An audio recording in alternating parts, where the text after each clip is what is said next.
I buy Charmin. I like to wear DCs and Hanes for the boxers all the way. Hell yeah. I was about to ask you boxers or tidy whities, but Oh, no, no. It depends on the day. It depends on how much I've had to drink that morning. that morning. Some days are rough. It gets hot here too. You know what I mean? Yeah, Like this is true. Colorado. Yeah, that's right. I keep everything together sometimes. Yeah, sometimes he's got to be in the buff though, man. Let that shit hang out free.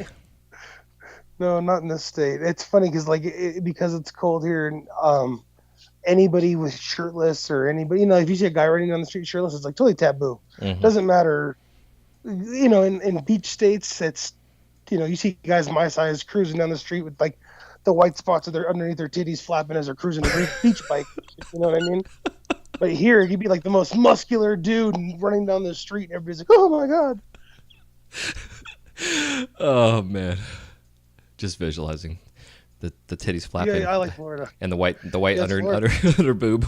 Well, that's a true visual. I saw that last time I was in Florida. It was dope. I I've was seen like, it. this guy gets it. This guy don't give a fuck. I've seen it so much, dude. It's the under the booby flap and also the armpits that are pasty and everything else is burnt fucking red. It's like, how are you outside shirtless that often and you don't like be standing up? Exactly. Oh my How god. long have you been riding that bike for? Exactly. This is the Wise Guy Radio Show, a podcast dedicated to educating and inspiring through conversations with today's top talents in the world of glass. We will be dissecting their journeys in hopes to deliver actionable content that you, the artist, can start implementing now, helping you grow not only as a creative spirit, but also a successful artistic entrepreneur. With a little organization, relationship building, and your artistic ability, you can obtain greatness. Climb aboard, whether an artist, retail owner, or enthusiast. We have a ton of fun in store for you. Welcome to the Wise Guy Radio Show.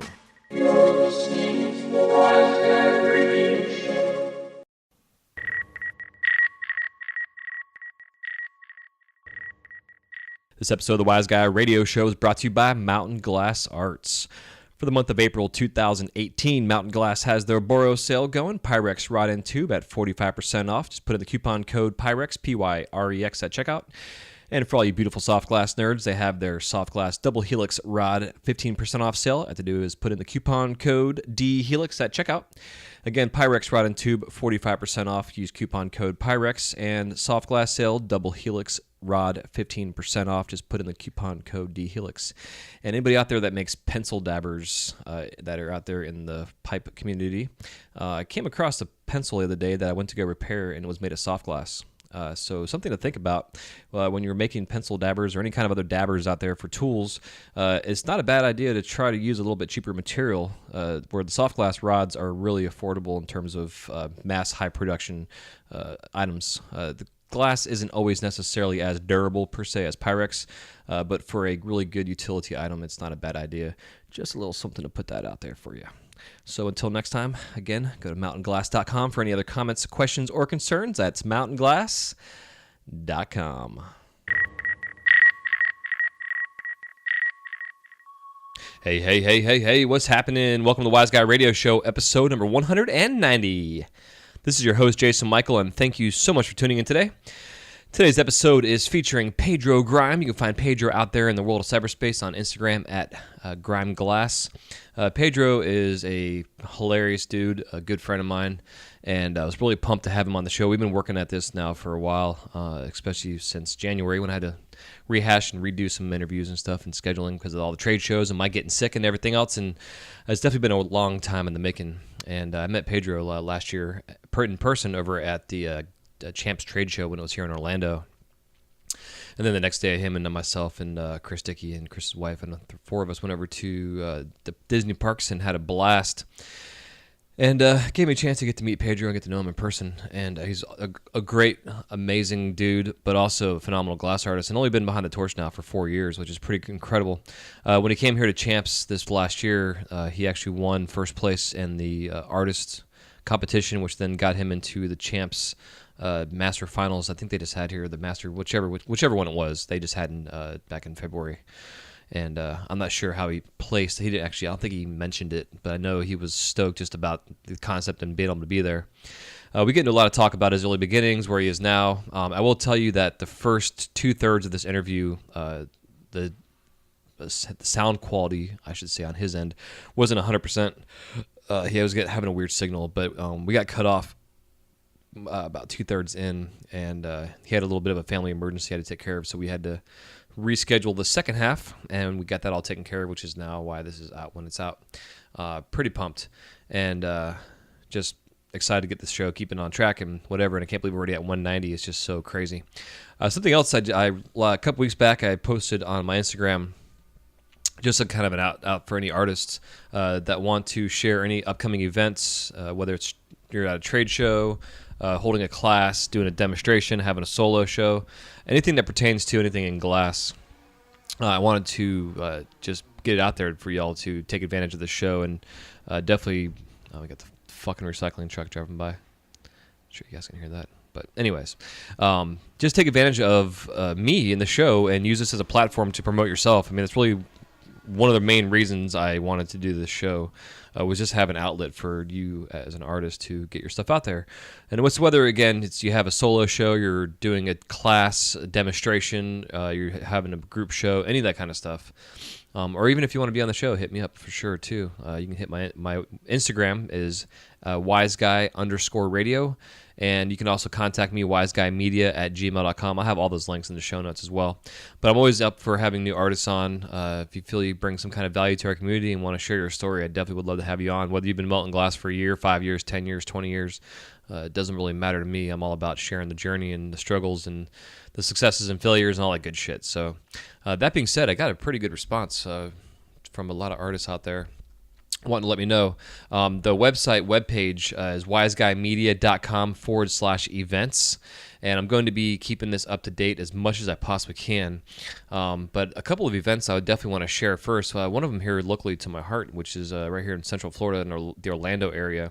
It's called the Linework Show. It's a Central Florida Glass Artist Showcase, and it's going to be featuring artists Austin Wilson Glass, Begelman, Bone Lord, Diesel, D-Mass, NJ, Eli, Irie, Levi Carter, Lid, Life, NKR, Powerful Jack, Rusty, Sea Shakes, Slain, Strawberry, Sugar Shack, Sunshine Buds, Squirrel, and Tommy BMF. The show is going to be Saturday, April 14th. It's going to be, I believe it's at Lifestyle Smoke Shop, but it's presented by Lifestyle Smoke Shop and Florida Boro Supply Company. It's definitely pretty badass. It's showcasing a dry piece, a water piece, and a non-functional piece from each of the following artists I just mentioned.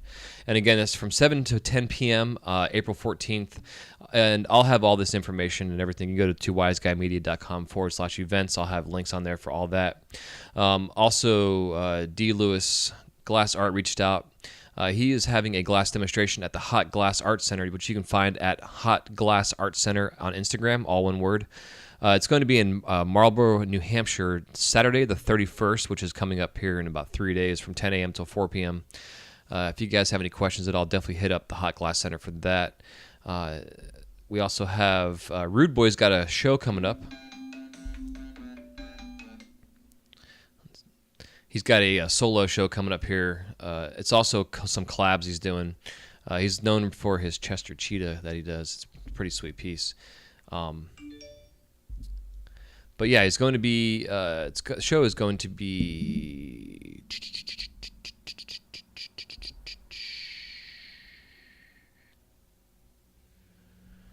I don't know. I don't have the dates on it. I have to get a hold of him, find out the exact dates. I do see, though, they're having a 420 sale. So maybe it's on 420, I guess I'm assuming here. But anyways, I will make sure that those show notes are up on the information is in the show notes as well as on the website. Also, the Vape and Smoke Shop, they have Tammy Baller and Danny Camp show doing Boro and Beer. It's going to be taking place Saturday, April 21st. It's Songbirds Vape and Smoke is what the smoke shop's called. And they're going to be having Tammy Baller, Danny Camp, and James Caribou. Live music also going to be playing. And they'll be doing a full demonstration and show their wine and beer tasting. Sounds like a lot of fun. And also, the last show we have coming up is at the Walton Art House in Ashland, Oregon. This is going to be May 8th from 6 to 9 p.m., featuring Laceface. The show is called Elements of a Warrior. And she is going to be doing a pretty new, badass show. And they have a lot of giveaways and some fun stuff, which, again, I will have in the show notes and also links at the Wise Guy Media website page for you guys. Sorry, I'm trying to read this as I'm doing this, and my eyesight is terrible. I've got a little clip holder thing on my mic stand that allows me to read while I'm doing stuff. But yeah, the thing about the Laceface show, which I thought was pretty cool, it's May 5th in Ashland, Oregon. For all who will be entering, let's see, here we go. Is it? They'll be entering all who come into a free 1K. So everybody that comes to the show gets raffled into a free pendant raffle. It's a 1K pendant raffle, and those who arrive already wearing a Laceface pendant or any kind of her glass will be entered to win one of her new $1,500 Sherlock styles called the Headlock. And it's pretty badass. So again, this is going to be going on from noon until 9 on May 5th. Oh no, that's something completely different. I'm completely back-asswards here and confused. Especially the first time doing this. I'm prepared to do this, but I'm at the same time, I can't see what the fuck I'm trying to read here because my camera or my phone here is too close to my face. I need to put my damn glasses on. But the Laceface show is May 5th from 6 to 9 p.m. And again, if you show up just to the show, you'll be entered automatically into a 1K giveaway for a pendant that they're going to be doing in a raffle. Anybody coming to the show as well wearing any of her work, you'll be automatically entered as well into a secondary raffle that you'll be able to potentially win a $1,500 new Sherlock style that she's calling a Headlock. It's pretty badass. So, again, I'll have all this information in the show notes as well as at the website at wiseguymedia.com/events.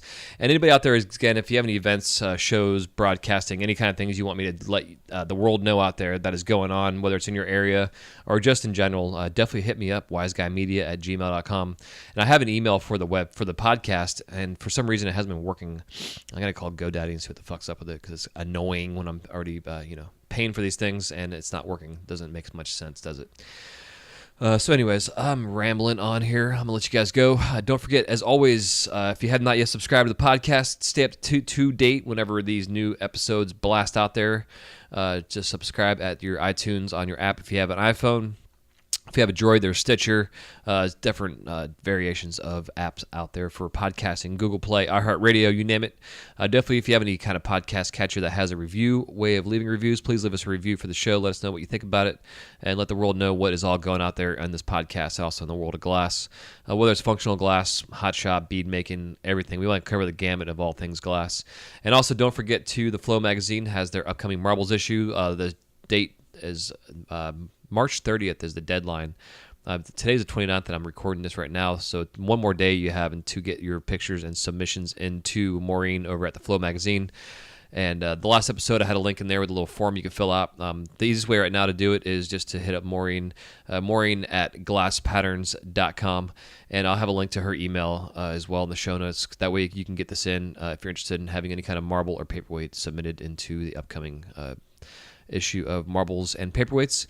And also with the Flow, which is nice too, if you have any kind of tutorials, demonstrations, information, anything you could think that would be helpful to the community and you want to get published at all, you can definitely feel free to send your information over to Maureen also. And again, I'll have her email in the show notes. Don't sleep on that because it's an episode or an issue of a magazine that is phenomenal and showcases tons of talent out there in the world that does anything between marbles and paperweights. And whether it's unique, whatever you have, get it out there. Get yourself published. So until next time, hope you guys enjoy this episode with Pedro, Mr. Grime Glass. Again, there's a pause at some point in the show. You'll hear I did my best with editing down the sound so we can get everything working properly. His second half, the sound quality is much better. He's at home on the Skype. So anyways, love you so much. Thanks again for tuning in, and we will talk to you next time on the episode of the Wise Guy Radio Show. Again, just enjoy episode 190. Can't believe 190. Y'all the best. Love you so much. We'll talk to you soon. Happy melting. Stay happy out there. Stay humid. I don't know what the fuck I'm trying to say. I'm out of here. You guys be good. Peace.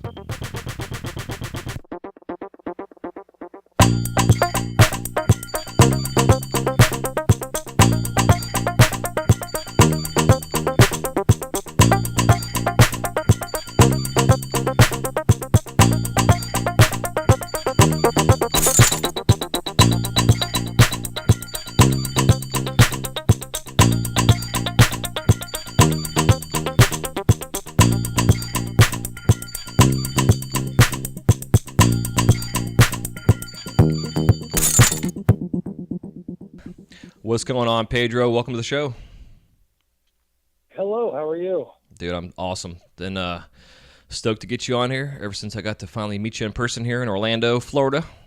And then we had a fun little crazy day at Disney. It was interesting going there with other glassblowers, and especially you get crazy asses. it was Yeah, I really, it was fun. yeah, Disney was the best part of the entire trip. Yeah, the Disney thing was something I'll remember for a long time. Yeah, you still got your Yeti hat? Oh yeah, I wear it all the time. My kids like to use it sometimes when it's cold. They'll steal it from me. Yeah. I blow glass in it sometimes and pretend I'm a monster. I don't know how much pretending you're doing, dude, because you are a monster. Yeah, I try, you know. Mm-hmm. Yeah, I hear you. Well, before we get too off the rails here, I'd like to get us started here. If you can tell us how you were introduced to the flame and your whole superhero origin story. Superhero origin story, how I started blowing glass.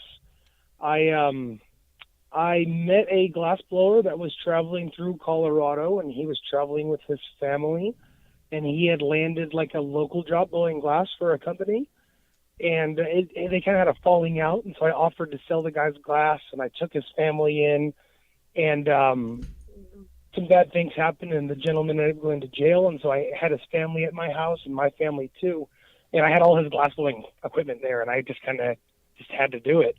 So I already kind of had a few contacts where I was selling glass. I just started making spoon pipes and anything else I could. It was terrifying. I probably ruined the first 2 weeks worth of stuff. I didn't use the internet to my advantage like I should have, so it was a pretty good time. Yeah, dude. So did you like have any kind of background knowledge, technically like lessons or anything like that? You just jumped right in, balls deep. I'm a stoner. That was my background knowledge. I liked the weed pipes. And when I started seeing that guy doing, I mean, I asked a lot of questions. I probably asked too many questions. Probably questions that don't make sense to anyone else. But I was painting a picture on kind of how to, I suppose, put everything together and start making things. The first thing I made was the snowman, and it was surprisingly really nice. And I think that inspired me to keep on making other weird things. Crazy. So you're just like a natural. Have you done art and other things like in your background of your life? I've taken some art classes for painting, and I had done some tattooing for a short time before I got into glass. So you at least have a artistic mindset, because it's I'm always amazed by artists that can't draw stick figures, but they can whatever's in their head put it in the glass and make something. So it's kind of an interesting concept for you. Yeah, I can't. I was more of a tattooer and like a tattoo artist. I can copy images pretty well, but I wasn't out there creating my own. It seems like with glass, it allows me to kind of convey what I want to convey easier than like a pencil would. Yeah, yeah. Well, how long ago did you start doing it? What's that? How long ago did you start? Oh, I've been doing glass for 4 years now. Okay. I kind of jumped in feet first and never really stopped or looked back. Yeah. It was like 4 years in December. Crazy, dude. Yeah, I mean, because it kind of brings me to, when you and I first met in person here, when you came to Orlando for the Champs Orlando Fest and ended up winning first place in the artist competition they had here, which is, for someone 4 years, I mean, even at that point in time, you weren't even 4 years yet, into it. So it's, yeah, dude, it's fucking pretty crazy. You definitely sound like a natural. Yeah, thank you. I don't consider it much of being like a natural or anything. Just like a lot of late nights with no sleep and not getting to see my wife and kids. Yeah. Just staring into the flame. Well, I guess if anything, that's how you learn it. Just that's how I learned it. Just melt some glass and fuck up and burn yourself and break shit and figure out what you did wrong. Yeah, I only learn by mistakes. That is the only way that I learn, and so I pretty much had to ruin everything a million times. And that paid off now. I mean, now when I would break things then, I ruined a lot of things then. When I would break things then, I'd end up spending the whole day just trying to get it fixed. I wouldn't like shit can it like I should and start over. I would just spend all day and night trying to fix it. And that kind of paid off. So that's nice. Yeah, I agree. Like one of my students I have, he's a student of mine for a couple of years now. That's what he used to do. He would, and I still give him shit for it, and he knows I give him shit for it even now. But same thing. He'll spend hours on a fucking handpipe trying to get all the cracks and fix it.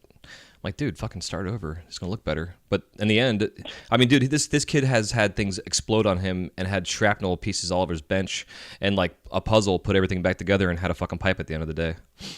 Yeah, it's just glass, Yeah. like I was telling the story the other day that I seen one of the glass artists I look up to shopping for glass, and they didn't have his color, and they were like, "Oh, yeah, Mr. Halen, we have it in the back," and they brought it out to him, and then he dropped it and broke it everywhere, and everybody was like, "Oh no!" And he was like, his attitude was just like, I'll put it back together. It's just nothing together, and I don't know, that kind of meant a lot to me at the time, you know what I mean? And I would go home and think about just that, and I would break shit. I'm like, it's just glass, and I would, you got to work on it, but you can melt it back together. Yeah, yeah, exactly. Fuck yeah, dude. So you were what? Started off making handpipes and small shit like that? Man, I jumped right in. Like, I think the first thing I started making, like, I was making like hand pipes, but they weren't that good. None of my people were buying them, and so I was like making like dab tools. I think, like I in Colorado there were a lot of head shops, and a lot of the head shops here have a lot of Chinese glass, and that's kind of what I was used to seeing. But once I started showing a guy that I knew that was making glass, I would try and, even though I wouldn't get the sales, I would try and visit places like Illusions and shit like that. Mm-hmm. And I would see what everybody else was doing. So I'm like, all right, well, I don't have to be making pipes. And so I would make like these like little dab tools, like these little dab monster things. And they did really well in the beginning. Like in the first couple months, 6 months of blowing glass with this guy being in jail and me taking care of these guys, this family, my family, I don't think he was even gone for that long, but in the first couple of months, that's what was paying the bills with these little dab tools. Wow, it's smart though, man, because you found something that you can sell and also learn while you're working. Which yeah, they were cool. They were like worms with eyeballs on them and little spikes and stuff. Like, they were just silly. Has that always kind of been your thing though, like doing kind of a monstery kind of things, theme wise? Yeah, I never really intended it to be my thing. It just was the more appealing thing to do. Like, I don't know, the line work is beautiful and it's great and it's difficult. It just wasn't what was appealing to me. Like, I was more of a builder, if you will. I just wanted to sculpt and build. Yeah, yeah. No, I understand that completely. I'm the same way. I could do wigwags all day, but to me it gets boring after a while. Where you look at like, like like Chris Dickey. I mean, he's fucking, dude cranks out reversal balls like it's going out of style, and still loves it. I love his work. I like the way he incorporates it into a lot of like sculpture work as well. Mm-hmm. And yeah, he's got some really killer stuff out there. I really enjoy Chris a lot. Yeah, yeah. Yeah, which is actually how you and I were introduced. So definitely, I let him know you were gonna be on. He's pumped to listen to you ramble on, or you and I both ramble. Yeah. So that guess, man, I mean, fuck, dude. Just thinking about the process though of you having all. I mean, I guess it's a lot of pressure. To me, it sounds like learning a new medium, trying to get sales and figure out what the fuck you're gonna make, while also trying to support two families. I mean, it's like a fucking tip of my hat to you, bro. That's pretty stepping up to the plate. Kind of set the pace for what I had going on and kind of still have going on, because there was I don't know if I remember, I was unemployed at the time. I got unemployed right before all this happened, so I still was looking for a job, and I did. I had to make it work. I had to. I didn't really have much of a choice, and once I was kind of given all the things, all the tools necessary to make it happen, it just was putting into place night and day until things started playing. Yeah, it's pretty awesome. Well, at what point then did you feel like you were really finding your groove with the functional work? Say it again? How long did you think that you felt like after you figured out the functional scene, like you're doing your dabs tools and shit, but like was there a point where you really felt like the functional work was at a point where you were making your sales and you could get away from the dab tools? I feel like, I definitely lucked out in the sense where, like, we're in Colorado, especially in the future, or at the time, in the past, I'm fucking stoned, there were lots of dispensaries, and all those dispensaries really just wanted, like, the cheapest glass they can buy, because they're selling weed. They don't want to be selling glass. Kind of takes away from the free weed that they're growing. Mm-hmm. And so I would have to, I can make things that were kind of not that great, if you will, and practice with them and take them to the dispensaries, and they were picking them up. So since the very beginning, they were asking for functionals. I was bringing them these dab tools that they liked, and so anytime that I could make a pipe in terms of a functional dab rig that obviously wasn't cracked and it was all in one piece and it looked proportionate in any kind of way, then they would buy it. It wouldn't be for very much. But so there was a want for functionals right after the beginning, right from the beginning. Nice. So at that point in time, cheap ones too. Well, yeah, but at least you're selling your shit. I mean, that's the most important part of it, especially early on like that. Keep things moving. Yeah. Definitely help keep things moving without having to be on the internet all the time, trying to push every last little thing that you were making. Like in terms of business sense, though, did you like continue to put things that's like cash aside to help pay for supplies to keep that ball rolling, or was it kind of just making orders, Well, feeding, everything feeding? was it was rent, food, and glass. Like Yeah. I became obsessed immediately. Like I stopped watching TV. I stopped playing video games. All my friends started hating me. I just had this obsession. So everything, if it wasn't feeding the kids or going into rent or utilities, everything was going back to. I think we started off with like an even heat kiln, like a little analog even heat kiln, Mm-hmm. where all the stuff that I made for like the first day, I didn't know how to set the kiln. I didn't know what the temperature was, so everything was just puddles by the end of the day. I had no idea. And then a mega miner torch or a miner torch, and so quickly, once my buddy was back in the picture, we were trying to get our shit together and got a nicer kiln, got a nicer torch, and we were kind of like taking turns back and forth sharing the equipment that we were working towards. Hell yeah. That's cool though, man. And having someone like that had the experience behind them already to come in and kind of cheer you on and continue to show you some stuff too, I'm sure helped out a lot. Yeah, his name was Justice. Dude, super awesome guy. I mean, I definitely credit him for showing me all the stuff I needed to know. And in addition to that, he's a really ambitious guy. So like all the projects that we were working on from the get were never just like spoon pipes. It was always ambitious big projects, things that we thought were really, what we thought were cool. Mm-hmm. We weren't always trying to make necessarily the things that we thought people were going to buy. Just the shit that we thought was really, really fucking fun. The fun part about glass. I think we always kind of figured, at least I did, I always kind of figured, if I was having fun somewhere along the way and producing enough work of a certain quality, along the way, someone's going to catch on and want to collect and buy and follow. Yeah, yeah. Well, it's a great attitude to have too, instead of just thinking you're like the shit from day one, like a lot of us do. I know I did. Yeah, in the beginning, I don't know. I think in the beginning the dreams were much smaller. It was just, enough money for ramen and shit. Right. That's funny. Did you feel like the intimidation though of being in Colorado and like the amount of glass artists that were either living there or who moved there because of the changes of the laws and stuff? Oh no, I was so ignorant to the entire glass scene. I mean, I swear it was like within days of meeting this guy, Justice, this glass blower, who's a great glass blower. I was like, what do you mean you can resell glass? What do you mean people will spend hundreds of dollars on glass? And so, I'm stoned. I kind of forget the question. I was all new to it. I didn't know there were these other glass artists out there. Mm-hmm. I didn't know that everybody at the time that were glass artists that were known were coming to the state to try and capitalize on the weed that was becoming popular here. And so I seeked out the guys in my local neighborhood at first, and then I live a little south of Denver. And I swear in the beginning, there were like 5 or 6 established artists at the most between like Colorado Springs and Pueblo, not including Denver. Denver, there's a lot.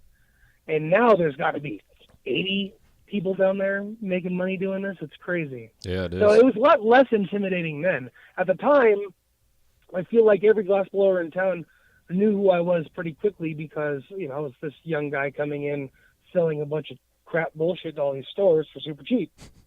I was that guy, I guess. Yeah. In retrospect. And so I wasn't intimidated. Now it's way more intimidating. Now because the market here is spoon pipes and bubblers and dab straws and things like that. And I don't spend my focus on that little stuff. So when I finally make it and bring it in there, my price point sometimes isn't what a lot of the other younger guys are into, which is okay. But that's just that local market in the dispensaries, not the head shops, not right. Anything else. Well, that's what I find interesting, the dynamic in like the legal states that you have the dispensaries and you have the head shops. It's like kind of a two different whole aspects. A dispensary doesn't want to make money off of your glass. You know what I mean? They're not there to make money off your glass. They're growing lead. They're literally growing money.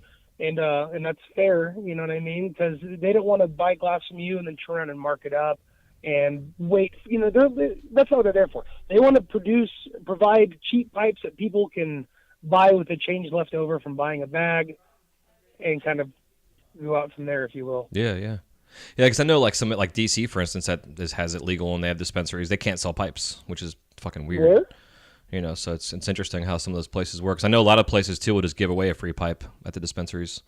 Yeah, which place can't give them away? Washington D.C. I guess the laws there are basically if the dispensaries can't sell glass pipes out of their One more time. Washington D.C. D.C. Huh. Yeah, it's weird, right? That's weird. Yeah, I never heard of that before. Yeah, so it's and that's what's fucked up with all the laws. It's like every state has a different set of laws and rules and regulations. It's so across the board, everybody has their own ways of doing things, which I guess in a way is good because everybody can kind of figure out what's the right way to go if it ever goes federal, in a sense. That's the Wild West. Yeah, right now, I mean, out here, California, Colorado, Washington, it feels like the Wild West in terms of laws. Everything's different. In the beginning in Colorado, it was pretty hectic in terms of getting your paperwork and getting in touch with people. Now it's a lot more streamlined. It's a lot nicer. Yeah, I'm sure. Yeah, especially now Florida having medical, it's all fucked up here. It's going to be fucked up here it took us forever to get medical here, much less figure things out, in the sense of laws and stuff. It's so weird here. One day. Yeah, I don't think we had any kind of like DUI laws for like at least the first year or more. They didn't know what to do. It sounded like on the cop to kind of at his discretion, if you will. Right. We have billboards now. It says something like "Get baked, get arrested" or some shit like that. So it's something funny that they're starting to have around here. So, so how long were you in Colorado for before you went out to Cali?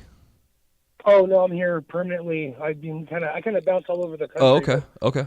Colorado is home base. Okay, nice. For now, I'd like to leave here. I went to high school here, and I wasn't like a super big fan. Yeah. Of Colorado. Not that it's beautiful and the people are great. Just it's kind of landlocked, Mm-hmm. And I was ready to leave, and that's when they were like, "Oh, we're legalizing weed," and I'm like, "Well, I guess I'm staying here for a while." Right. I'm like, "Weed, you say? I like weed, and we'll figure that out." Hell yeah. Yeah, it's interesting. Especially, I know a lot of people that, like my brother, for instance, have moved out there just because of the way things are. Just the culture alone, the scene out there. It's pretty cool stuff.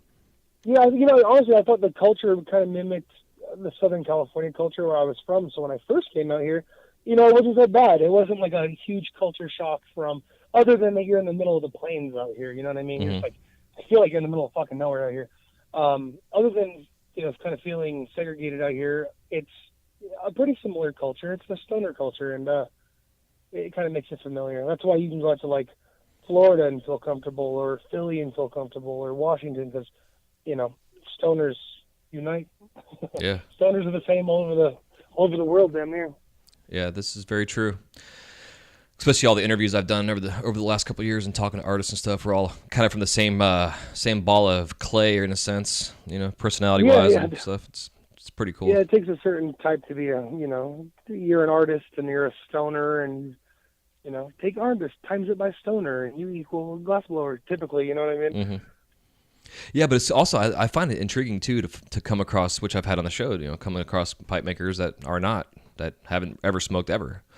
So it's just no, I've never met those ones. Yeah, it's I didn't interesting. know they existed. I know, right? They are out there. Yeah, I think when I first got into the glass scene, I was more impressed with the art side than the pipe side. Like I understand that the pipes are definitely what's driving us to be able to do the art and move it. Just I'm excited to get to a point where I can make large art installations as well. Mm-hmm. Yeah, and I think that's what the beauty of the pipe is it gives us all a chance to understand this medium. Those that want to go further than making pipes, to understand how glass works to eventually make whatever the fuck you want to make. Yeah. Yeah, that's the thing about glasses. I mean, at least in my head, and I'm surely wrong, but I mean, if you can think it up, even if you can't, execute it, it can surely be done in glass.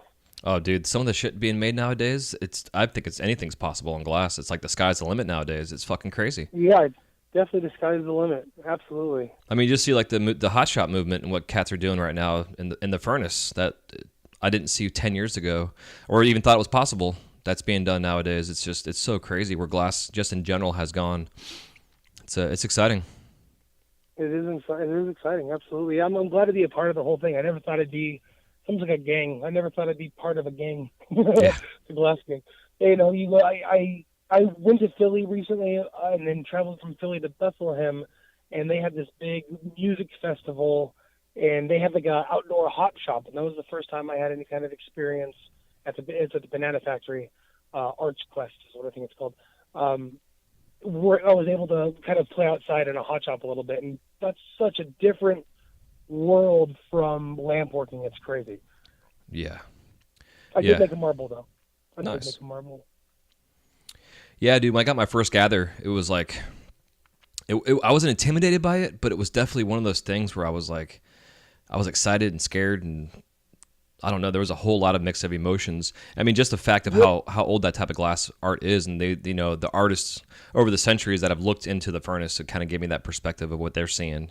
9 months later, almost 10 months later, continuing to do it, it's definitely it's taught me even more. So, I mean, I recommend anybody is a lamp worker to either do a workshop or any kind of thing that you can get in the hot shop, because it's going to teach you all kind of shit about glass that you never even knew about existed.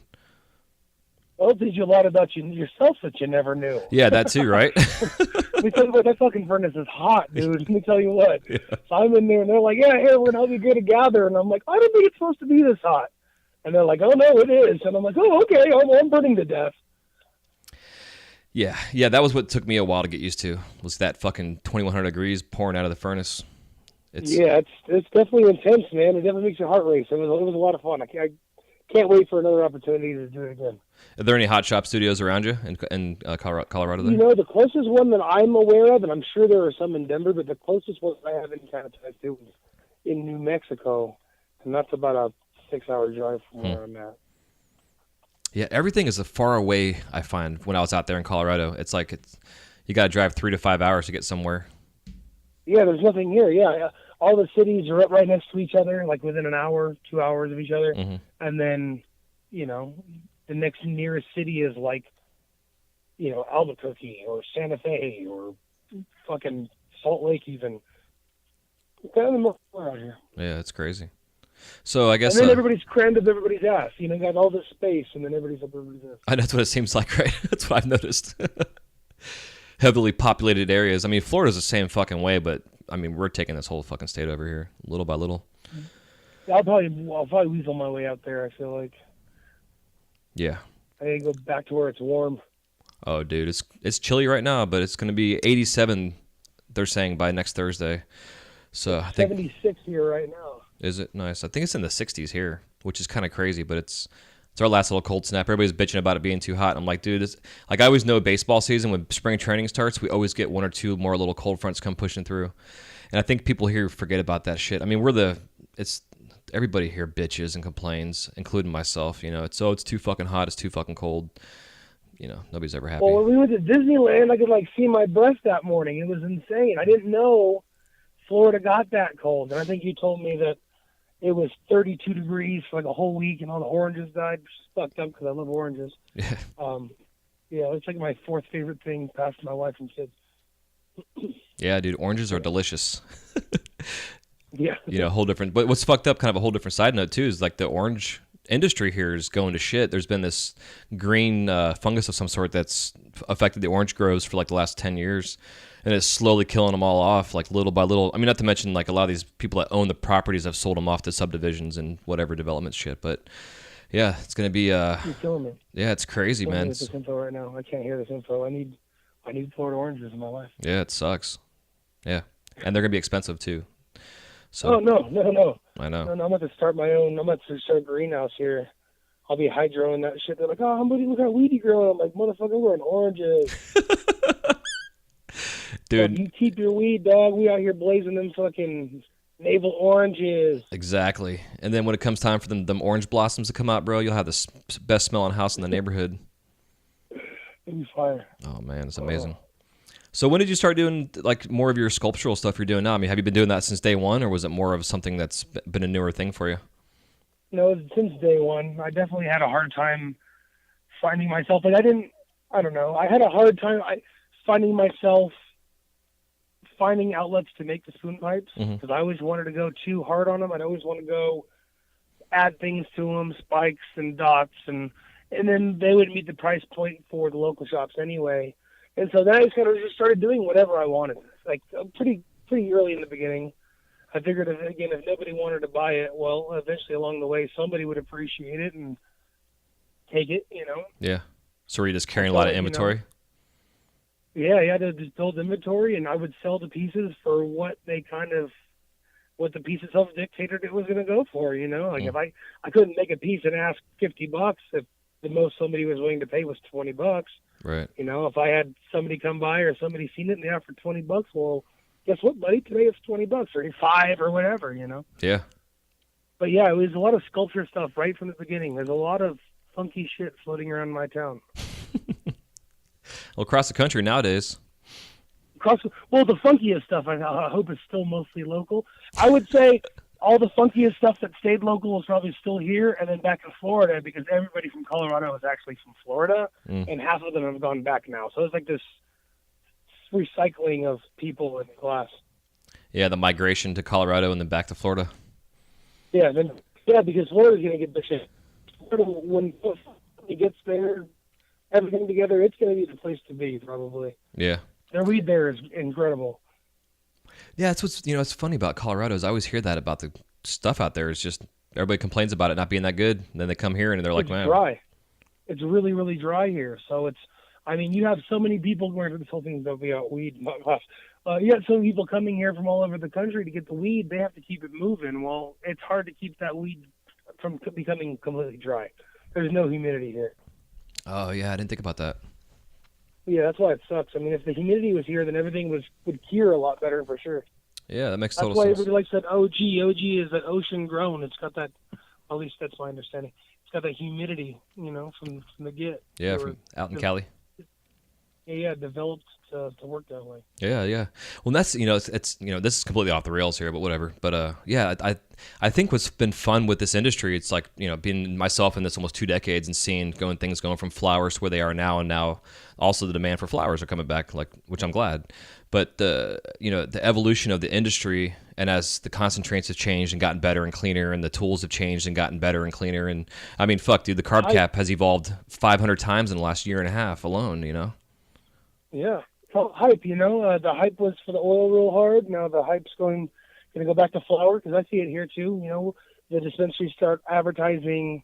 Everybody was on the sauce here for a while. Now, like the shatters, more being advertised again. At least where I'm at, they've all kind of reverted back to doing a lot of rosin, which was popular here last year sometime. Mm-hmm. And then as the flowers being advertised a lot. I mean, there's nothing wrong with flower. Flowers, the best. Yeah, I agree. I personally like to dab, but Hey, we all have our preferences. yeah, I'll smoke it all. So what made you want to do the trade show? Like, have you been doing trade shows like through your career in a sense? I mean, it's been 4 years, but did you start doing trade shows out there? The guy that I was blowing glass with in the beginning, he wanted to go to the trade shows, and so I went with him, and I just enjoyed it. The circle wasn't necessarily too big, if you will. Like I feel like the first year before I was even blowing glass, and I went to a Champs show. The artists there were really great artists, and there weren't like a whole lot of them necessarily because I just don't think it was as popular as it is now, even 4 years ago. Mm-hmm. And so I don't know. It was a nice small circle, and we were chatting with the artists, and it was just a really nice, cool scene. That's what it was. The scene that it created was fun. They did like the glass games at Champs, and I really enjoyed playing the glass games.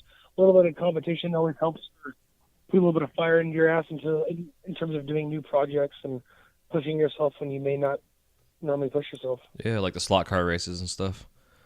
Yeah, that was so much fun. I learned a lot from that. I learned that everything I did for my slot car wasn't good. Yeah. Yeah, I learned a lot about slot cars that day. Was it this year? You're talking about this past one? Yeah, I did this past one, Boro in the Derby. It was at Las Vegas. It was run by like Richard Made and Handmade, and man, it was a lot of fun. It was a lot of fun to see all the other glass artists. Like, that's the cool thing about glass is there's a lot of people that you've just never heard of that do incredible, incredible work. And so seeing everybody's cars built to race was just so much fun. It was probably some of the most fun I've had blowing glass. Hell yeah. Was there a class of like certain specifics like weight and size and that kind of shit that was required? Hell no, it was whoever did the fastest. So they had to be like certain weights, and they couldn't be over a certain, or they had to be certain width, and it couldn't be over a certain weight. Okay. But beyond that, I can tell you guys, if you're listening, put all the weight in the back. I put all my weight in the front because it was like a Loch Ness monster, Mm-hmm. and it wanted to like eat shit going forward. It didn't, Oh. thank God, but that was not the right approach for the project. And you guys all just got like a standard chassis for it? No, we had to build everything. We had to do it all ourselves. Oh, They no told us shit. a certain weight, and we would go to like Michael's or Hobby Lobby and buy like the Pinewood Boro or the Pinewood Derby car Yeah. parts, the Yeah. wheels and axles. Take like a piece of 12 millimeter and build the axle No shit. for the cars. Yeah, like run like a dowel rod to the center of the 12 mil and nail in your tires. Fascinating. Because I know a couple years they were doing, like when it was in that Champs was holding that, they were doing like you get like a plastic, I think it was like a plastic chassis or something if I remember correctly. And then you build your car onto that. That'd be pretty cool. I think who won this year, and I think this year it was like a block of glass, and they had like welded on the axles. It was just like a block of glass that won this year. Huh. Interesting. And my son was, he was in Picture oh, go on. a block of cheese, you know what I mean? Yeah, yeah. Well, I know when my kid was in Cub Scouts and they did the derby car races and that kind of shit. It was weight class, and they had certain sizes, and they had like the open class. You can do whatever the fuck you want to do. Like some guys had like propellers on them and stuff, but it was definitely like you couldn't use only a certain amount of weight and blah blah blah. So it's interesting to hear about that because I think it's like you're saying, it's a cool camaraderie kind of fun little thing for everybody to get together and do. Yeah, we definitely need a lot more of that. I feel like, and there's so much room for so much fun between glass blowers. I mean, like if you're paying your bills being a lamp worker making pipes, I mean, you pretty much have one of the coolest jobs you could have. There's so much room for more things like boro derbies. I really appreciate when they do those, and the Champs Glass games, which I really love those too. Mm-hmm. Again, yeah, they kind of they build a certain level of pride that you may not see in your own work sometimes. Sometimes you get to go there and you rub shoulders with the people you want to be rubbing shoulders with, the people that you look up to in the glass world. Yeah, yeah. Hell yeah. How'd you do in the trade shows this year? I could have done better. The first trade show I just kind of hung out at, and I did the boro derby, so I didn't have a booth. Mm-hmm. The second one, I didn't have anybody work my table, and so I did the Masters games. I blew glass for the Masters, and I pretty much just focused on that this year, and so that was a lot less stress than having to focus on a table. Yeah, I bet. That was at Champs this year? What's that? That was at Champs this year? Oh, no, that was, Champs. Yeah, absolutely, in Las Vegas. Yeah, yeah. I'm thinking about doing the Atlantic City because that sounds like fun as well. Heck yeah. Well, because I know, you came here to Orlando, and that's how you got is that how you got the spot into the Masters, by winning the class here in Orlando? Mm-hmm. Cool. So how do you feel about the whole trade show circuit right now? Do you think it's like oversaturated or too much going on? Because it seemed like Champs changed their dates to be further in the month of February compared from what they had. Yeah, it does seem to be oversaturated, but at the same time, I mean, I went to two of the three, and they didn't look like people were complaining, People were there, people were buying, people were moving. So, if anything, I just don't understand, and I'm probably wrong, and there's probably more of these than I understand. I just wish that something like Champs, or even more like Las Vegas, would be open to the public, as opposed to just the wholesale buyers. Mm-hmm. I always figure with these trade shows, really kind of limit the people in your audience that are coming to buy. So other than it being oversaturated, I feel like, the trade shows are oversaturated. I just wish I'd seen more public shows with more glass. And again, with more games. Mm-hmm. Yeah, the games is fun. Yeah, and the public thing, I get that. It's definitely a tricky conflict of interest per se for the shop owners that want to pay their money to get into the trade shows, and then all of a sudden the public can just come in and buy, unless they did it for like a day or a couple hours or some shit like that. I don't know how they could do it, but I'm sure there's got to be a way to do it. Yeah, I'm not too familiar with logistics and how those things work, and there's probably good reasons for the way that they are. I just, in terms of it being oversaturated, I sometimes feel like the answer is yes. But I think there just might be more people making pipes than there were in the last several years, and there's just more choices. Mm-hmm. It may not just be the trade shows, just the whole scene. Because there's people that go to trade shows, look around, don't see anything, and still sweep whole lots of stuff off the internet if they can get it, you know? Yeah, yeah. Yeah, that makes sense. I can see that for sure. For me, it's just kind of a weird dynamic, just the way things are with champs being in. They're just spreading themselves out 4 or 5 times a year instead of just being twice a year like they used to do it. But then also having 3 offerings for a trade show in Vegas in 1 month to me seems kind of asinine. But I guess it's like you're saying, if it's working, which is all really, I guess, in the end, that is what matters. Yeah, People are they could selling. be in probably more. You probably spread out in terms of being in more places as well instead of even times, you know. Mm-hmm. Well, that's what I thought was. There's a go on. trade show coming up here in New Orleans pretty soon, which seems like that's pretty different. Yeah, that is different, huh? Well, I think it's AGE. Oh, no shit. I got to do some research. That's part of my thing Yeah, coming they somebody called me the other day and emailed me some info. I think it was AGE. Huh, interesting. Yeah, because I definitely want to. I'm gonna start doing a calendar of events on the show, but also for the website, just for all the shit going on, all the shows and solo artist shows and all that kind of stuff going down. Keep everybody abreast of what's going on. Yeah, I can't wait to get to the point where I'm doing more stuff like that because it's a lot of fun. Is that like kind of your ultimate goal to how you sell your work, just to hit the trade shows? Say again? Is that how you want to sell your work mostly, is just hitting the trade show circuit, or? Well, I just like to travel and to mingle. So, I mean, if that's the way I'd have to – I prefer to sell it through distributors, which I use C&G wholesale right now. And so it's nice doing that. I'm not usually the most personable person. I very hard to. Oh, did I lose you? You still there? Yeah. Okay. You went away for a second. I think you're personable. Well, stoned in a forest. Nice. Yeah, so I think that when Champs came to Orlando, for me it was nice because I haven't never been to a trade show, so it gave me a chance to go to a trade show, even though it was probably like a third of what they normally are like, but it still gave me a chance to kind of see the setup and the situation and the artist tables and mingle and shoot the shit and all that good stuff, which is what I enjoy. The trade show is where Facebook comes to life. That's where all the people you see working hard also show up, and you get to meet and shake hands with, and it's. I would prefer to never have to stop doing trade shows. I definitely enjoy doing them. Yeah, yeah. So how long have you been dealing with C&G?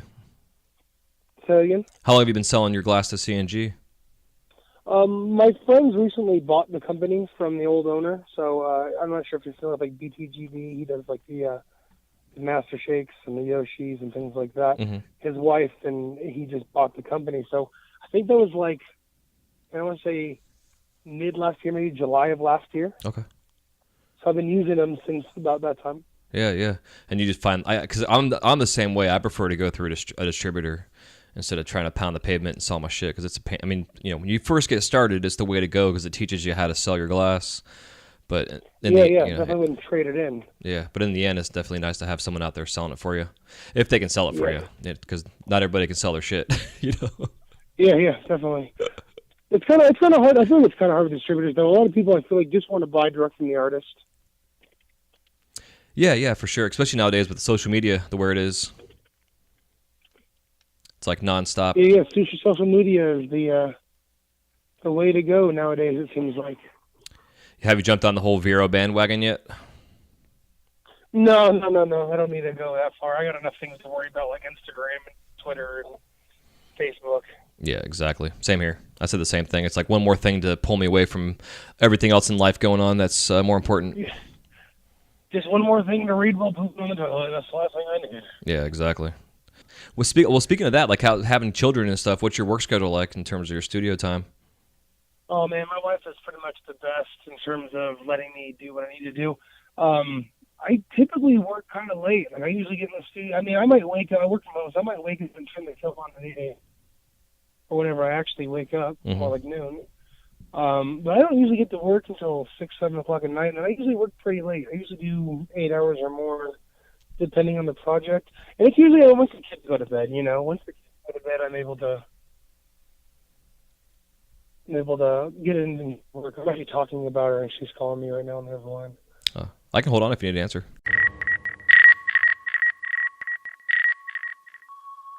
Yeah, man, so we got disconnected last time, and here we are now again. And we were talking about the dynamics of your environment, your family, and your scheduling, and working late nights and early mornings, and your wife helping out with the children's and stuff, which I think is huge to have that kind of support structure. Is it something that she's always done for you from early on the onset of you doing your glass stuff? Yeah, she's been supportive since day one, and I definitely wouldn't be able to blow glass as often, or I wouldn't have gotten to put in as much time as I have if it wasn't for her support. And she's been supportive since day one. Yeah, it's amazing. Shout out Yeah, to go on. Woo. Yeah, it definitely takes a certain personality to be able to deal with our own personalities and our schedules and the ebbs and flows and the vitality, the vol of what's the word I'm looking for, the volatility. That's the right word of our finances. Like one month it's 10 grand and the next month it ain't shit. Sure, feast or famine, always. Yeah, yeah, And I got 3 kids, so I have to save money when I can, or at least try to. mm-hmm. But with that being said, that's the beauty of barter. A lot of times, I like to try and barter a lot of things if I can. Yeah, I got a car that way. I traded a rig for a car. That was a pretty good one. Yeah, this was the Lexus GS300. I'm pretty stoked to be driving it. Fuck, If it wasn't for the people supporting me, I'd just still be working at the Moonlight Bunny Ranch. Were you a fluffer there? Yeah, absolutely. I was getting everybody ready. When you walk in the door or whatever, Mm-hmm. I get you ready. Hell yeah. Was it a You do pH? your grill, sir. A pH fluffer? Just fluffer whatever you had. You know what I mean? It was a real shit job. I once did work in like an adult arcade. You know what I mean? Where they have the I was at the adult store. Mm-hmm. I'm like, hey, you've been in there for 25 minutes, motherfucker. Get out!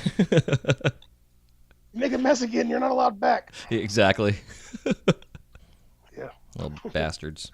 But yeah, man, so it's definitely, because I know like in past relationships in general, it's just the communication aspect is important, just understanding, talking to the spouse or your significant other about your work schedule and timing and orders coming in and out, to have them involved in everything without stressing them out with all your other stress, you know what I mean? It's like, it's definitely a team effort in a sense to be able to have that. Because to me, it's like, the girl I'm dating right now, she's like, just even now with us, like I was supposed to go get her about 5 o'clock today to go pick her up to go do some dinner and shit. And I'm like, yeah, I got to do this interview. I feel kind of bad, so I'm calling you right now. And she's like, you got shit to do. Go fucking do your shit. I'll talk to you later on. I'm reading a book. You're disturbing me, kind of thing. And that's the kind of shit that I like. Because I don't think every woman out there in the world could handle having a glassblower for a spouse or a significant other. No, but if I don't know, before this I had a real shit job, and this is so much better at that rate that she wants to support it. Otherwise, life kind of goes back to being shit. Yeah, it's kind of the opposite of happy wife, happy life, mm-hmm. happy husband. And then we have money for food, and everybody's happy. Yeah, it doesn't rhyme, but it's like the same thing. Yeah, we got to come up with something. Yeah, I'll have to sit down and think of something clever. Yeah. And then you can trademark and copyright that shit, make a meme and a T-shirt and a fucking bumper sticker. Yeah, T-shirts is where it's at right now. I'm pretty sure. It's so hot right now. It's super hot. Memes on shirts. Yeah. It'd be perfect to be like your next $1 million idea. Yeah, this is 2018. It's like $500,000 idea. Yeah, that's true. If you're lucky. Yeah. And you need like 5 or 6 holes. Yeah. One glass and shirts. And if you can, I don't know, sell little honey sticks on the side, do that too. Yeah, hell yeah. Sounds like a great idea. Yeah, but I still find it interesting though, dude, that, with you starting off early on, really teaching yourself just because you had to out of necessity to support your family, and then also your buddy's family, and then where you are now here 4 years later and winning competitions and finding your groove in a sense. Do you find like, I guess it's hard to tell the future per se, but do you find like you want to continue to grow like your creatures and characters that you're doing? Like, are you finding like different directions you want to go towards and projects and stuff like that? Oh yeah, I've been saying since the very beginning that I'm just kind of doing whatever feels good. I haven't even begun to sit down and map out any kind of game plan yet. I think more recently there's been more of having an idea and making sure that it comes to fruition. But again, this is just all kind of evolved from just blowing glass and having fun. I feel like I still haven't got to a place where I'm like, this is going to be my grand vision is this, and I'm going to work towards doing all these grand things. I feel like I'm just barely kind of starting to scratch the surface of the whole thing. Yeah. Yeah, it probably will take you about 10 years. Hopefully not, but I'm sure. but yeah, but I it's mean, I've had a lot of shit jobs, and I mean, it's usually around year 5 that you start feeling comfortable, really comfortable, a lot, depending on the level of difficulty of the job, of course. mhm. Um, but, it takes several years to even get comfortable. So I feel like I'm not even to a place where I'm comfortable. I always, say it's sink or swim, because if I'm not out here swimming, by the time I finally get back in here, I feel really rusty. You know what I mean? Like, Yeah. I just have to keep going to keep it up still. Yeah, and it's crazy though, right? You take like 3 or 4 days off from the torch and you go back to it, it's like fuck. You're not starting all over again, but it Yeah. definitely takes a couple days to get your mind back wrapped around it. Yeah. Sometimes it's hard to, start, from scratch new big projects and things like that. Mhm. I've heard Jason Lee say that he likes to start several projects so that way he never feels, that I don't know, maybe I'm putting words in his mouth here, but the anxiety of going back in to start a project, like the project's already rolling, and so he feels, compelled to get into it in a sense. Yeah, it makes total sense because that's how I'm usually am. I have like 4 or 5 different orders or projects going on all at one time, which to me sometimes I kind of shoot myself in the foot because it takes longer to get them done. If I give someone like a time period to get it done by and it doesn't get done because I've got like 5 different irons in the fire per se, but it does. It Yeah, is I'm really, nice. yeah, I try and do the same thing more often than not because again, it's more comfortable coming in just working on something as opposed to sitting down and wanting to start from scratch and figuring it out. And Yeah, yeah. It's like being a writer and having a blank page in front of you, trying to figure out the fuck how do you start absolutely, your first word. absolutely, and and sometimes it's being weird, and I hate to use the term, art, just being artsy or whatever. Sometimes I come out here and I have things to do, and it's like I don't know, they don't feel like the right moment to do it, and so I need to take like a break and do it when the moment feels right, depending on the project. That's something I'm trying to get over too, I guess. Yeah, but it's true though, man. Because I know with what we do in the creative side of things, but also the energy you got to have to it and the focus to be able to go out there and do the things without hurting yourself or your shit breaking. I mean, you got to be in the right Yeah, that's mindset, you know. that's absolutely it. I always tell guys that come through here that like glass is like a dog. If you're nervous, it's nervous as well, or anxious, or Yeah. it kind of responds to the way you're acting. Yeah, it definitely does. It's amazing, because like the glass gets a vibration off to you, and you can feel that vibration when things crack or things don't go right, or a little moisture in there, and the glass is humming because of the humidity inside the glass, or but then it picks up your energy too at the same time and holds it, and then it Man, blows up, and you get fucking pissed off. it's funny you say that. I'm pretty sure it's Josh McDaniel who was just telling me that he read a book about this Japanese scientist who did these tests with water, where they were like, I don't remember the details of his story. That's always how my stories go, but essentially they were like doing things to these different glasses of water and then freezing them and then examining what the frozen pieces of water looked like. Yeah, and the crystals. And Yeah, yeah, yeah, the crystals. I don't know what I said. I'm drunk at 11 a.m. Um, so yeah, the different patterns of the crystals as they froze, and the ones that were being said nice words to and nice music was played for, they were forming these beautiful patterns.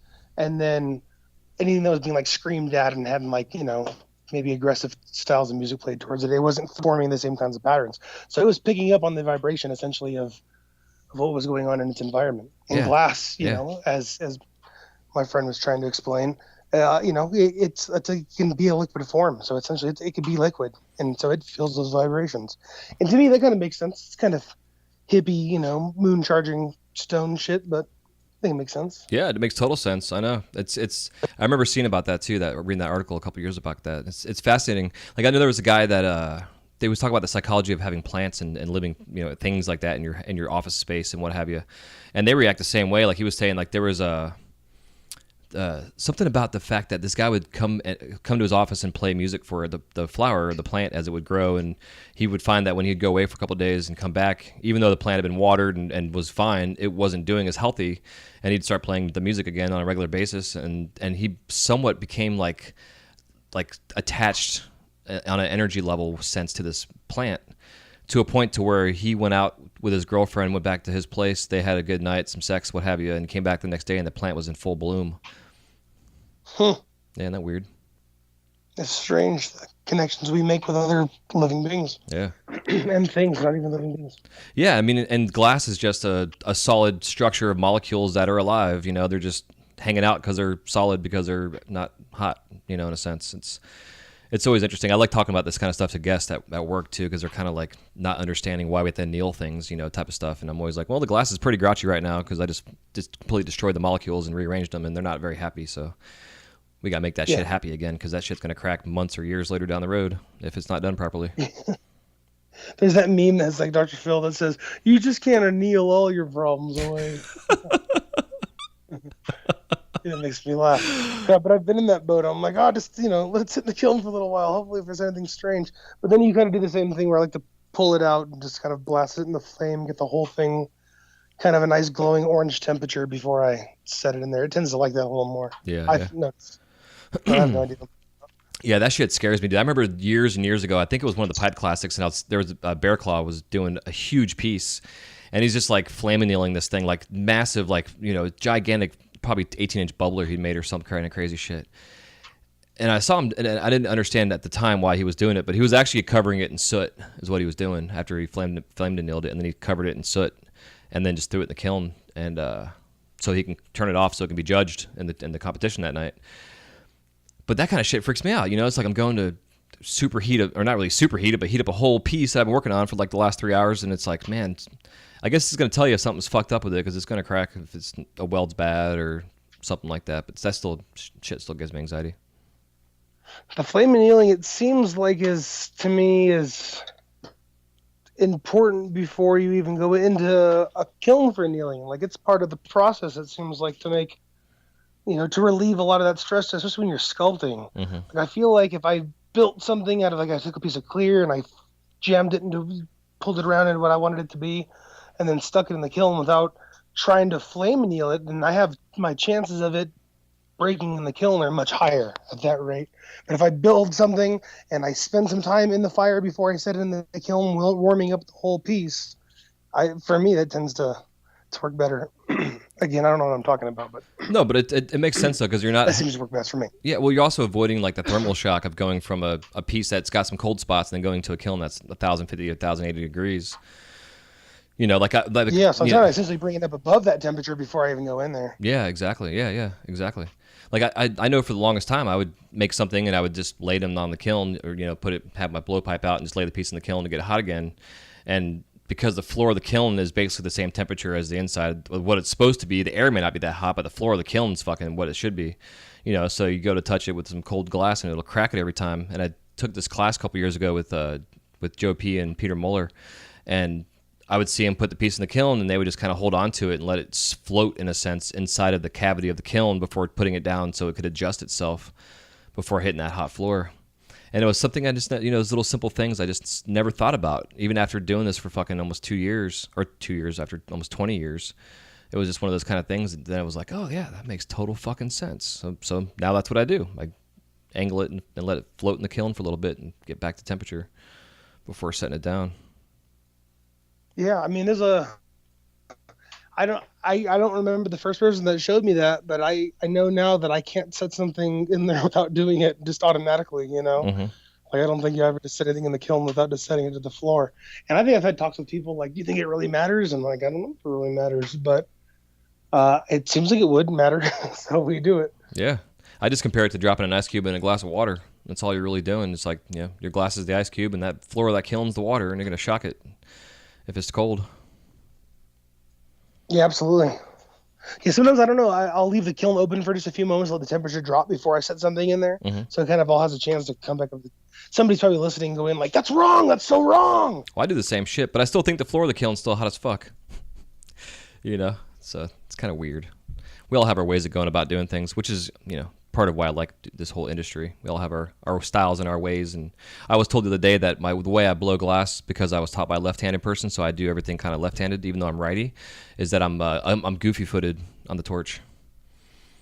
Goofy-footed, I like that. Yeah, it's comparing it to skateboarding. I'm pretty sure I use my left. I'm pretty sure I use my left hand to lead a lot as well. And people often ask me if I'm left-handed, but I'm not. Mm-hmm. Yeah, same here. Yeah, man. Well, I think it's a good point for us to stop real quick and take a quick break and thank some sponsors so we can pay some bills here. And then we'll come back, and it'll be time for us to crash the kiln. Speaking of kilns. Sounds good. Sounds good. Goddamn.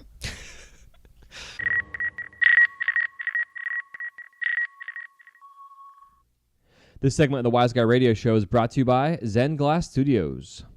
Located in the heart of St. Petersburg, Florida, Zen Glass has a wide range of offerings to choose from. Their menu includes one-on-one or group classes in their hot shop or flameworking studio, create your own wine glass, and so much more. If you're a traveling artist, they even have a space to rent that you can temporarily call home. With over 50 years of combined experience, Zen Glass can help you fine-tune your techniques, whether you're a novice or advanced glass artist. For their calendar of events, including info about their Third Thursday studio jams, you can contact Zen at zenglass.com. That's zenglass.com.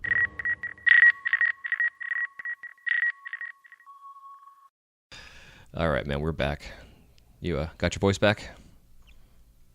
A little bit. I'm sure I'm working on it right now. Oh, good. That a boy. Well, the Crash and the Kill round consists of 7 questions. You can give me a 30 to 60-second answer on the questions, or you can also expound upon them if you would like, as we always do. And the first question I always like to ask... I'm sorry. Oh, what's that, huh? What was the last part? I can answer it in 60 seconds or what? Yeah, 30 to 60 seconds, or expound upon them if you want to give me a longer answer, because sometimes we do that, get longer answers, which is fun. It's up to you. And so the first question I like to ask is if there's any living glass artist that you haven't worked with yet, that you want to, who is it and why?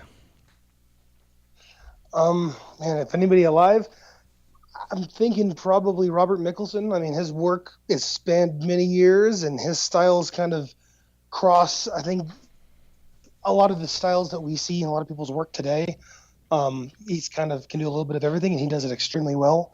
And I think his hollow sculpting is next level fantastic. I think the amount of information that could be learned from him would be incredible. Yeah, I agree. Him and Joey Malachias had a class last weekend, I think it was, or 2 weeks ago that they taught. I wish I could afford to get out there sooner, or more often even. You know what I mean? I'm gonna start selling like my kidney and blood and stuff like that, or whatever I can sell to start making more classes out there. Go to the sperm bank, man. Sell that stuff. You know, yeah, my wife's gonna love that one.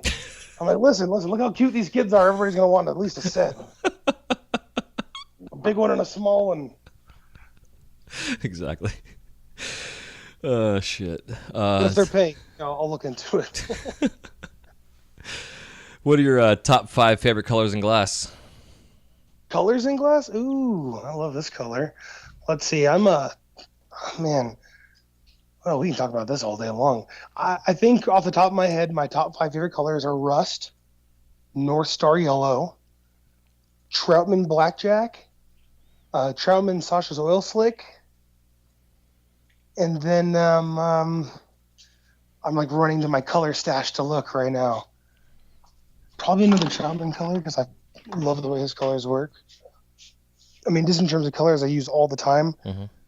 And then actually, you know what color I use a lot that I like a lot too is Poseidon by Prometheus. Okay. Have you heard of that color? So No. Prometheus is the name of the company. They make this killer blue called Poseidon, and I use it in a lot of my work sometimes. I kind of have a big old stash of the color, and I'll sometimes mix it up or sometimes blow it out, and it's a killer color. Nice. I'll have to look into it. Yeah, definitely. It's definitely priced right too. Fuck yeah. What is your worst injury in the studio? Man, just a bunch of deep cuts. Nothing really bad yet. Bunch of burns. Burned the shit out of myself. Tapped myself in the cheek before with a punty. That was a good one. I'm fortunate that it's just been a bunch of just, thumb cuts and finger cuts. Things that can take you out for a day or so, but nothing that's really requiring of visiting the ER again for other things. I got 3 kids. I visit the ER a lot. Right. They know me there. They're like, "Oh, where's your children?" I'm like, "Oh, they're at home today, ma'am. It's just me. Here's my thumb. I'll be waiting in the other room." Yeah, exactly. I'm still kind of waiting for the day and hoping that doesn't come. Yeah. I try to be pretty careful. Yeah. I'm gonna knock on wood for you because it's I hate that answer. Like my first time asking it was with Steve Sizelove. He's like, "Yeah, man, I've nothing too much really that bad yet." I'm like, "Oh man, I'm gonna be the one that jinxed Steve Sizelove and he's gonna end his career because of me." Yeah, see, I've heard stories. I always think of Bear Claw. Bear Claw had a story where he was like picking up a box full of sharded glass, and a piece of glass went through his hand and like severed a Mm-hmm. tendon. Yeah. And I think some surgeries got him going a little better. I'm not familiar with his entire story, so I definitely can't say anything. But the story of the box is definitely has me on edge for damn near everything in the shop. Yeah. All it Yeah. takes is one good cut. Is all it needs. Oh, it's amazing, dude. When I had Jennifer Levine on, she was telling me that she walked into a fucking just like bent over to reach into a cabinet, and there was a case of like 9.5 tubing that was sticking out and had a little sharp edge on there, and she fucking hit the top of her head, like almost scalped herself. Oh God, man, Big that sounds gouge. so awful. I know, right? She's such a nice lady. It's so awful to hear. I Yeah. love her. Yeah, she's awesome. Yeah, Hell yeah. She's not. She was up in. I don't know if she's still in Denver, but she was in Denver for a while, and that was like the first little contest I feel like I ever won. Is they had like this little People's Choice competition, and I won. It was really cool. hell yeah. Yeah, she was doing her Firepower Productions, I guess, for a bit, putting on events and That's what stuff. it was. Yeah. Yeah, that's what it was. It was Yeah. really cool. Yeah, fuck yeah. They're cool events. I really enjoy events like that. I got to meet like a bunch of my like favorite local glass blowers that were hanging out there. It was. We need more stuff like that. Yeah, I agree. 100%. So let's see, we got when you're in the shop, do you watch TV, listen to the radio, or do you do both? Man, I don't watch TV. I think I stopped watching TV when I started blowing glass, and I put a TV in my shop to try and do it, but I just can't do it. Yeah. I listen to lots of music. I love listening to music. I grew up listening to like heavy metal, and so as I got older, I wanted to experiment with more stuff. So now I just listen to anything I can find. Um, I listen to like a lot of rap. I feel like lately, Mhm. which is great. A lot of Aesop Rock, a lot of Prof. This guy named Sparkmaster Tape. Nice. Not Those guys familiar, are great. but yeah, I dig it. Yeah, just a bunch of weird stuff, kind of off the wall stuff. Yeah, yeah. Fuck yeah. Let's see. Do you have any glass blowing themed tattoos? Oh yeah, I actually do. So my buddy Justice and I, we and our friend Kenny, who was blowing glass with us after a while as well, got matching tattoos of wigwags. So like, I think my buddy Justice has one on his hand. I got one on my knee. Kenny has his forearm, and then I have a tattoo on my left arm of Baron Samedi, who's like the voodoo looking guy that everybody always sees, and he's blowing glass over a cauldron. Nice. How the I knee? might have. Oh, go on. What's that? I was just gonna ask you how the knee felt. That sounds terrible. Ooh, I got a few around the knees. I have a lot of tattoos, man. The knee, it definitely sucked. It sucks more when you're walking around when it's all said and done. Yeah. I might want to take a day or two off. Yeah, I'm sure, man. Because I know like my armpit and that kind of stuff. Those areas are fucking tender, and like you're saying, trying to move that Yeah, body part after a tattoo sucks. yeah. Sometimes it's not even the work getting done as much as the aftermath of, you know, when your nerves start kind of getting their shit together. Yeah. Yeah, it's like a really Yeah, bad I sunburn. definitely have. Yeah. Like a cat scratch the sunburn is what I always say. Hmm. But it also depends on the spot, man. Like I got a lot of tattoos. I got like my whole chest and back and sides, and my feet and my toes and hands, and I don't know.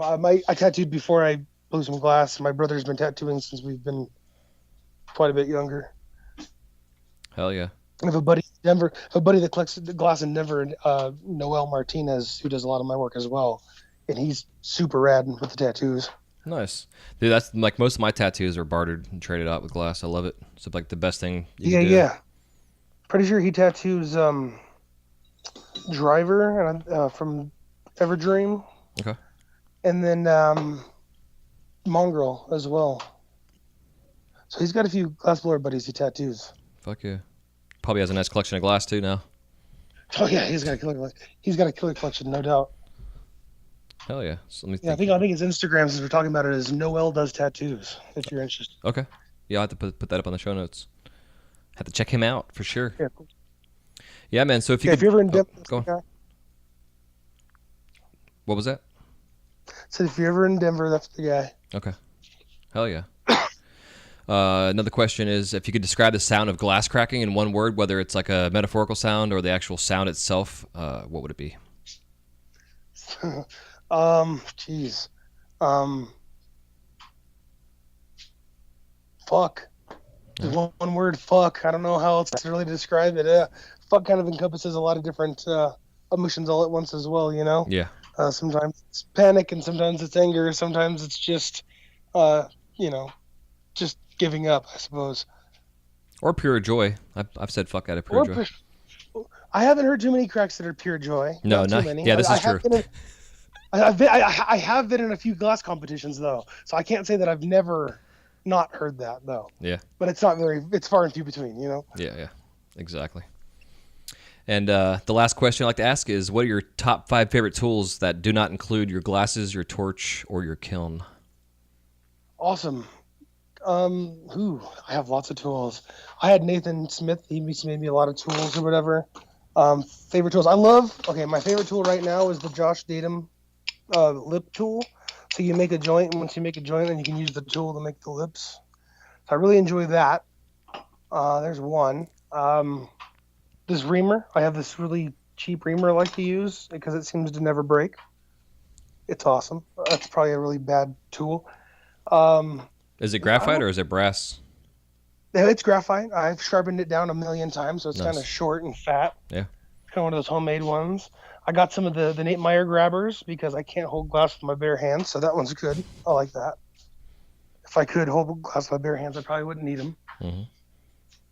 And then I got some. Jenny Vargas has made me some of the reverse tweezers for the jacks he makes. He also included this little flint gun that I use to fuck with people, like blast little flint shards at them. So I like that tool. It's Interesting. not really for last part. It's just for fucking with people. Right. But I like that tool a lot.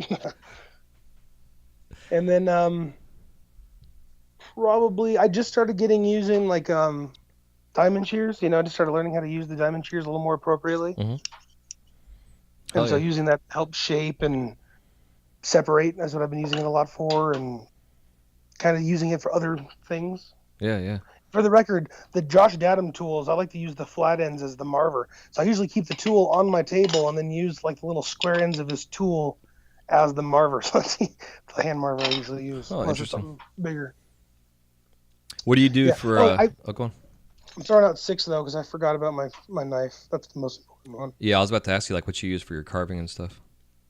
It's like a really expensive K-bar knife that I found somewhere. Like it was like my dad's or something. I found it in his toolbox. And I've been using it since like the very first day I started blowing glass. And usually when people come over here and they see it, they tell me like, "Oh, it's like $100 knife."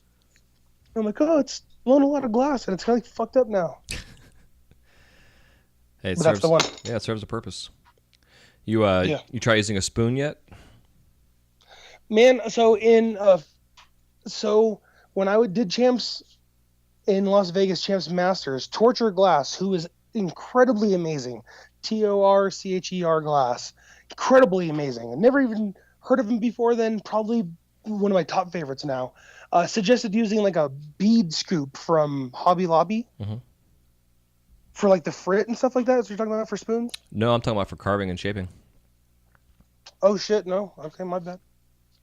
Yeah, if you can find a spoon that's got somewhat of a round handle, like the one I use, it has like an oval handle to it. It's great for doing like, cutting corners and round edges and stuff, but it's also good if you're doing like a mouth, to do like the roof of a mouth, or to do like a bottom jaw, to kind of pull your glass around and move it around and stuff. I'm like all staring at my spoon now. Like I've never thought of this before. Yeah.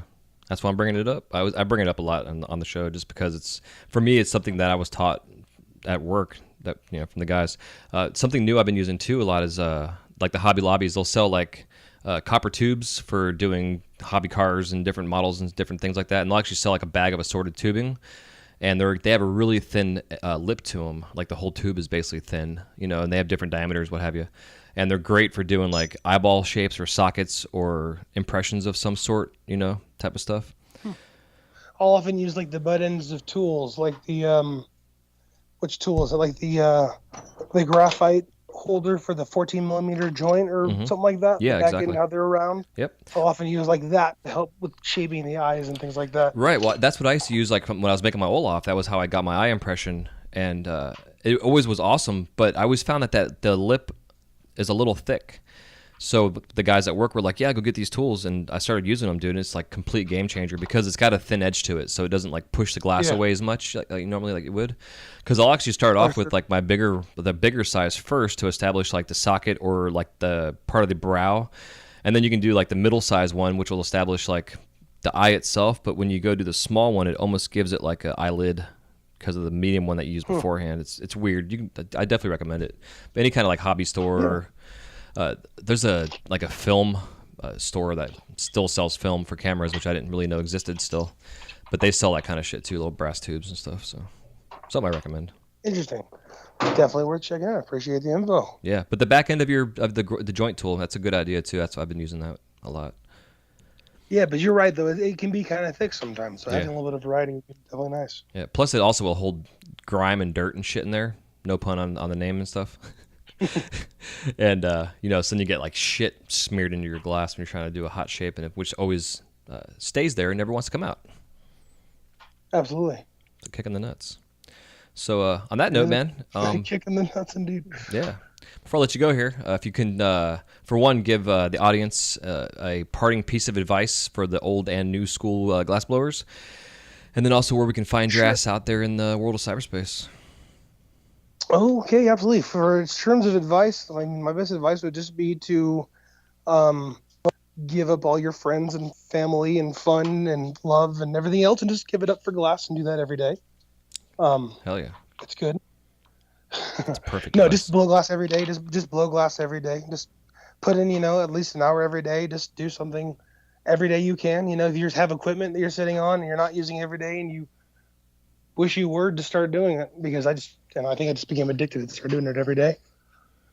And then on the cyberspaces, I'm on www.pornhub.com/crimeglass, Instagram.com/crimeglass, Facebook, Pedro Grime, and then surely you'll find me on your local sheriff office inmate assessor as well.